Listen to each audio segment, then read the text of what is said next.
પ્રસ્તુત છે 11 એપ્રિલનું 2026નું current affairs, જે વિપુલ સર દ્વારા તૈયાર કરવામાં આવ્યું છે.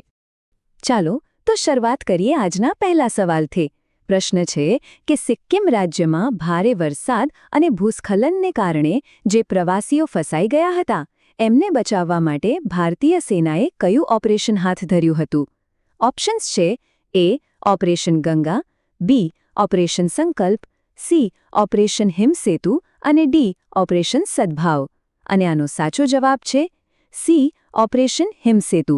હા, તો સમજો, આ જે ઓપરેશન હતું એ ભારતીય સેનાની ત્રિશક્તિ કોર્પ્સ અને બોર્ડર રોડ ઓર્ગેનાઇઝેશન એટલે કે BROS સાથે મળીને ચલાવ્યું હતું. આ એક સંયુક્ત કામગીરી હતી, જેના દ્વારા નોર્થ સિક્કિમમાંથી લગભગ 135 જેટલા પ્રવાસીઓને એકદમ સુરક્ષિત રીતે બચાવી લેવાયા હતા. તો એક સફળ બચાવ કામગીરી પછી હવે વાત કરીએ આંતરરાષ્ટ્રીય સૈન્ય સહયોગની. સવાલ છે કે ભારત અને ઇજિપ્તની સ્પેશિયલ ફોર્સીસ વચ્ચે સાયક્લોન નામની જે લશ્કરી કવાયત થઈ, એની ચોથી આવૃત્તિ ક્યાં યોજાઈ હતી? તમારા વિકલ્પો છે: એ. જેસલમેર, બી. અંશાસ જે ઇજિપ્તમાં છે, સી. ઉમરોય અને ડી. કાહિરા. તો સાચો જવાબ છે બી. અંશાસ, ઇજિપ્ત. જુઓ, આ કવાયતનો મુખ્ય હેતુ એ હતો કે રણ જેવા વિસ્તારોમાં બંને દેશોની સેનાઓ વચ્ચે તાલમેલ વધે અને સાથે મળીને ઓપરેશન કરવાની ક્ષમતા પણ વિકસે.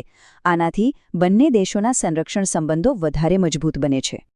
સૈન્ય સહયોગથી આગળ વધીએ અને હવે નજર કરીએ ભારતના ભવિષ્યના ઇન્ફ્રાસ્ટ્રક્ચર પર. પ્રશ્ન એ છે કે ભારતનો સૌપ્રથમ ડ્રાઈવરલેસ પોડ ટેક્સી પ્રોજેક્ટ કયા શહેરમાં શરૂ કરવામાં આવ્યો છે? શું એ બેંગલુરુ છે, નવી દિલ્હી, મુંબઈ કે પછી અમદાવાદ?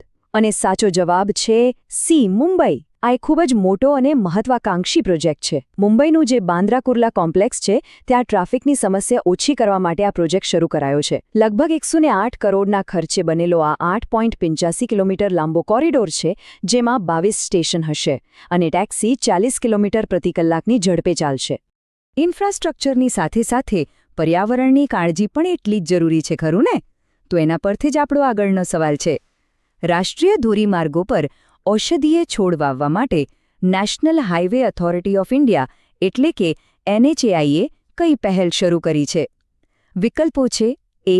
ગ્રીન હાઇવે, બી. આરોગ્યવન, સી. સંજીવની પથ અને ડી. આયુષ્વન. અહીં સાચો જવાબ છે બી. આરોગ્યવન.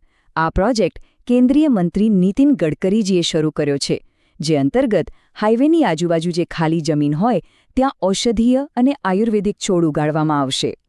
આનાથી પર્યાવરણને અને સ્થાનિક લોકોને એમ બંનેને ફાયદો થશે. આપણા દેશની પર્યાવરણીય પહેલ પછી ચાલો હવે દુનિયાની એક મોટી ભૌગોલિક ઘટના પર નજર કરીએ. સવાલ છે કે તાજેતરમાં ભયાનક વિસ્ફોટના કારણે ચર્ચામાં રહેલો માઉન્ટ સેમેરુ જ્વાળામુખી કયા દેશમાં આવેલો છે?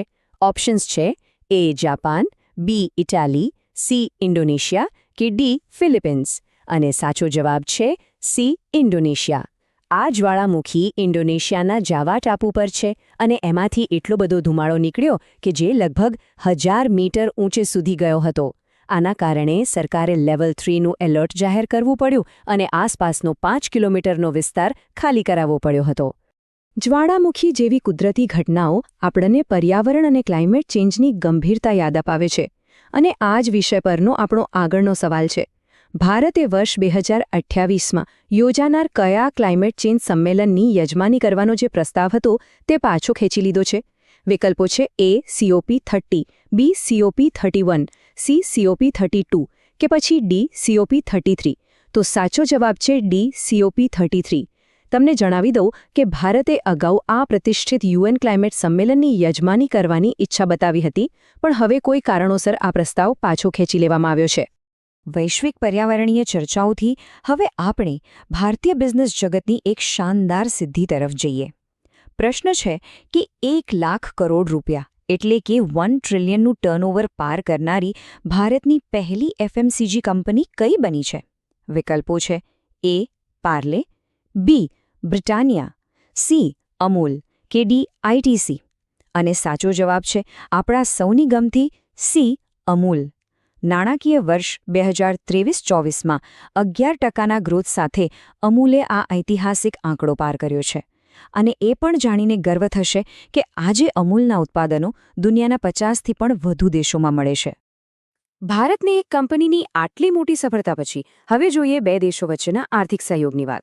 સવાલ છે કે તાજેતરમાં યુએઈ એ કયા દેશ સાથે કરન્સી સ્વેપ કરાર પર સહી કરી છે? ઓપ્શન્સ છે એ કતાર, બી બહેરીન, સી સાઉદી અરેબિયા કે ડી ઓમાન. સાચો જવાબ છે બી બહેરીન. હવે કરન્સી સ્વેપ એટલે શું? તો એનો સરળ અર્થ એ છે કે બંને દેશો વેપાર માટે એકબીજાની કરન્સીનો ઉપયોગ કરી શકશે. આનાથી ફાયદો એ થાય કે અમેરિકી ડોલર પરની નિર્ભરતા ઘટે અને વેપાર વધુ સરળ અને મજબૂત બને. આર્થિક કરારો પછી હવે કોર્પોરેટ જગતની કેટલીક મહત્વની નિમણૂકો પર ધ્યાન આપીએ. સવાલ છે કે ભારત પેટ્રોલિયમ કોર્પોરેશન લિમિટેડ એટલે કે BPCLના નવા અધ્યક્ષ અને મેનેજિંગ ડિરેક્ટર તરીકે કોની નિમણૂક કરવામાં આવી છે? વિકલ્પો છે એ જી કૃષ્ણકુમાર, બી સંજય બન્ના, સી રવિશંકર અને ડી પિયુષ આનંદ. સાચો જવાબ છે બી સંજય બન્ના. તેઓ જી કૃષ્ણકુમારની જગ્યા લેશે અને વર્ષ 2029 સુધી આ મહત્વપૂર્ણ પદ સંભાળશે. અને નિમણૂકોનો આ સિલસિલો આગળ વધારીએ વધુ એક મહત્વના પદ પર નવી નિયુક્તિ થઈ છે. પોલિસી બજારના નવા CEO કોણ બન્યા છે? ઓપ્શન્સ છે એ યશ ચૌહાણ, બી સર્બ વીર પ્રવીણ ચૌધરી, સી સંતોષ વિશ્વનાથન કે ડી નરેન્દ્ર ભૂષણ. અને આનો સાચો જવાબ છે બી સર્બ વીર પ્રવીણ ચૌધરી. આ નિમણૂક સાથે ઓનલાઈન ઇન્સ્યોરન્સ અને ફાઇનાન્શિયલ સેક્ટરમાં પોલિસી બજારની સ્થિતિ વધુ મજબૂત થવાની અપેક્ષા છે. કોર્પોરેટ જગતથી હવે આપણે શાસન અને ટેકનોલોજીના સંગમ તરફ જઈએ.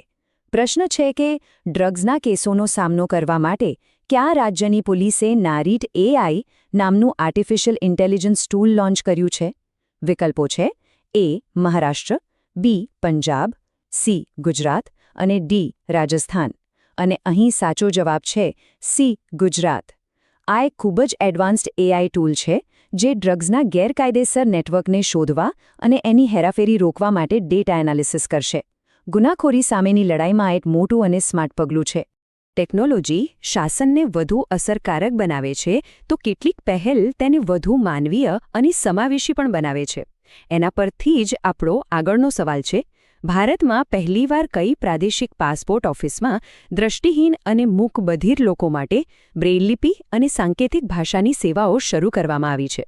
વિકલ્પો છે એ મુંબઈ, બી લખનૌ, સી ભોપાલ કે ડી અમદાવાદ. અને સાચો જવાબ છે સી ભોપાલ. આ ખરેખર એક ઐતિહાસિક અને ખૂબ જ સરાહનીય પગલું છે.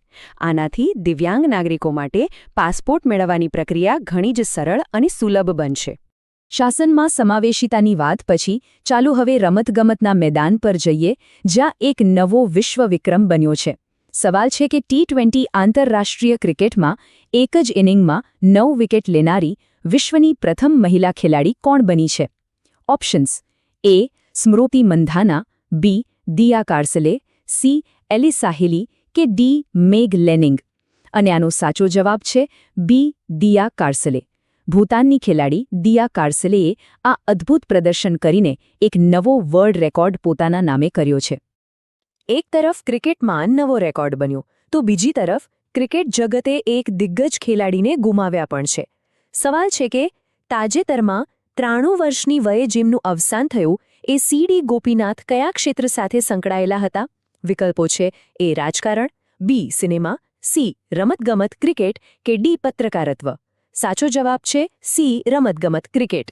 તેઓ ભારતના ભૂતપૂર્વ ટેસ્ટ ક્રિકેટર હતા અને ખાસ વાત એ છે કે 1952માં ઇંગ્લેન્ડ સામે ભારતે જે પહેલી ઐતિહાસિક ટેસ્ટ જીતી હતી એ ટીમના તેઓ છેલ્લા જીવિત સભ્ય હતા. રમતગમતના વર્તમાન અને ભૂતકાળને જોયા પછી ચાલો હવે દેશના ભવ્ય ઇતિહાસના પાના ઉથલાવીએ. સવાલ છે કે તાજેતરમાં 1500 વર્ષ જૂનું એક ઐતિહાસિક જળાશય કયા ટાપુ પરથી મળી આવ્યું છે? વિકલ્પો છે એ આંદામાન, બી માજુલી, સી એલિફન્ટા દ્વીપ કે ડી લક્ષદ્વીપ. અને સાચો જવાબ છે સી એલિફન્ટા દ્વીપ. મુંબઈ પાસે આવેલા આ ટાપુ પર આર્કિયોલોજીકલ સર્વે ઓફ ઇન્ડિયા એટલે કે ASIને આ શોધ મળી છે. આ બતાવે છે કે આપણા પૂર્વજોની પાણી સંગ્રહ કરવાની સિસ્ટમ કેટલી એડવાન્સ હતી. આપણા પૂર્વજોની એડવાન્સ એન્જિનિયરિંગની વાત પછી હવે ભારતના આધુનિક એન્જિનિયરિંગ અને ઉર્જા ક્ષેત્રના એક મોટા પ્રોજેક્ટ વિશે જાણીએ. કેબિનેટ સમિતિએ કયા રાજ્યમાં કલાઈ 2 જળવિદ્યુત યોજના માટે 14,105 કરોડની મંજૂરી આપી છે? વિકલ્પો છે એ હિમાચલ પ્રદેશ, બી સિક્કિમ, સી ઉત્તરાખંડ કે પછી ડી અરુણાચલ પ્રદેશ. સાચો જવાબ છે ડી અરુણાચલ પ્રદેશ. આ એક ખૂબ જ મોટો હાઇડ્રોપાવર પ્રોજેક્ટ છે જે રાજ્યના ઉર્જા વિકાસમાં મહત્વનો ભાગ ભજવશે. દેશના વિકાસ પ્રોજેક્ટ્સની સાથે સાથે દેશના પાયાના દસ્તાવેજ એટલે કે આપણા બંધારણને વધુ લોકો સુધી પહોંચાડવાના પ્રયાસો પણ થઈ રહ્યા છે. તો સવાલ એ છે કે તાજેતરમાં ભારતના બંધારણની નવીનતમ આવૃત્તિ કઈ ભાષામાં પ્રકાશિત કરવામાં આવી છે? વિકલ્પો છે એ સંથાલી, બી બોડો, સી સિંધી અને ડી મૈથિલી. અને સાચો જવાબ છે સી સિંધી. ઉપરાષ્ટ્રપતિજી દ્વારા આ સંસ્કરણ પ્રકાશિત કરવામાં આવ્યું જે બંધારણને વધુ લોકો સુધી પહોંચાડવાનો અને તેને વધુ સમાવેશી બનાવવાનો એક સુંદર પ્રયાસ છે. અને હવે આપણે આજના અંતિમ સવાલ તરફ આગળ વધી રહ્યા છીએ. પૂર્વ કેન્દ્રીય મંત્રી અબુ હાસિમ ખાન ચૌધરી, જેમનું તાજેતરમાં 88 વર્ષની વયે નિધન થયું, તેઓ યુપીએ સરકારમાં કયા મંત્રાલયમાં રાજ્યમંત્રી હતા? ઓપ્શન્સ છે એ શિક્ષણ, બી સ્વાસ્થ્ય અને પરિવાર કલ્યાણ, સી રેલવે કે ડી સંરક્ષણ. અને સાચો જવાબ છે બી સ્વાસ્થ્ય અને પરિવાર કલ્યાણ. તેઓ પશ્ચિમ બંગાળના માલદાથી 4 વખત સાંસદ તરીકે પણ ચૂંટાયા હતા.